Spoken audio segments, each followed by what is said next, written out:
যে আমাদের নিজেদের মধ্যে হয়তো অনেক দল, যেমন একটা ঘর 10টা কামরা আছে, 10-22 কামরা নিয়ে ঝামেলা করতে পারে, কেউ উপর নেবে, কে নিচে নেবে, কেউ উত্তর নেবে, দক্ষিণ নেবে। কিন্তু কেউ যদি এসে বলে ঘরটাই ভেঙে দেবে, তখন কিন্তু 10 ভাইয়েরই অস্তিত্ব নষ্ট হয়ে যাবে। তখন আমাদের আর বিভেদ ভুলে আমাদেরকে এক জায়গায় দাঁড়াতে হবে, যাতে আমাদের ঘরটা না ভেঙে যায়। তো সেই আমরা মুসলিম জাতি হিসেবে আমরা যে এক, আমাদের কোরআন এক, আমাদের প্রফেট একজন, রাসূল করিম সাল্লাল্লাহু আলাইহি ওয়াসাল্লাম আমাদের একজনই, কোরআন আমাদের একটাই, আমরা একটাই আমাদের দিন। মতপার্থক্য থাকতে পারে, কিন্তু সেই জিনিসটা আমাদেরকে তুলে ধরতে হবে এবং সেইভাবেই আমাদেরকে সমস্ত কাজ। বিল অ্যামেন্ডমেন্ট বা সংশোধনী বিল, এই সংশোধনী বিল যেটা হয়েছে, সংশোধন সরকার করতেই পারে, তাতে কোনো সমস্যা নেই। কিন্তু যেভাবে ওয়াকফ বিলটা সংশোধনী করা হয়েছে, যেভাবে একটা শ্রেণীকে, একটা ধর্মকে, একটা জাতিকে কোণঠাসা করা হচ্ছে, তাদের সম্পত্তি, তাদের অধিকারগুলোকে কেড়ে নেওয়া হচ্ছে, এই জায়গাটাতেই আমাদের সকলের একটা আপত্তি আছে।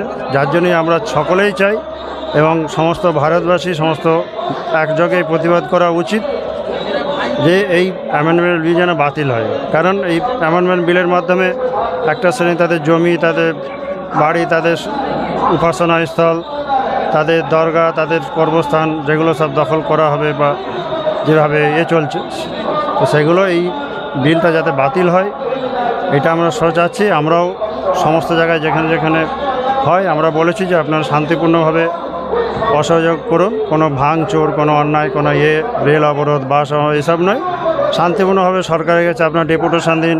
হ্যাঁ, যার যেভাবে সম্ভব সেইভাবে দল মত নির্বিশেষে আপনারা এই কাজটা করুন। এখানে কোনো দল নয়, কোনো ব্যানার নয়।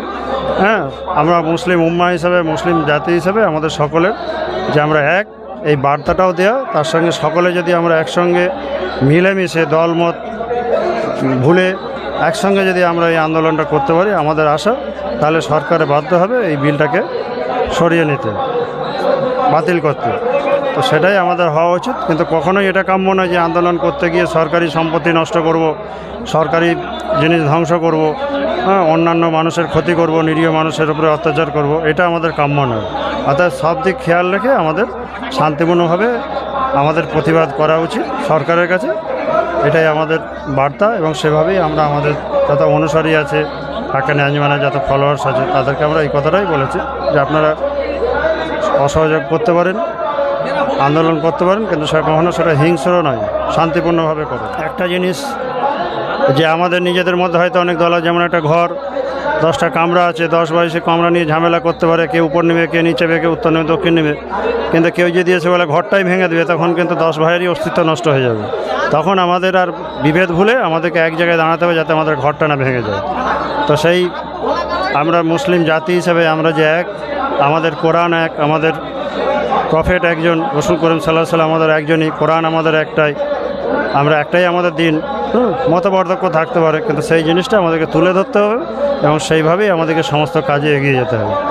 এই ইউনিটি, এই একতা যদি আমরা করতে পারি, তাহলে ইনশাল্লাহ আমরা সফল হব।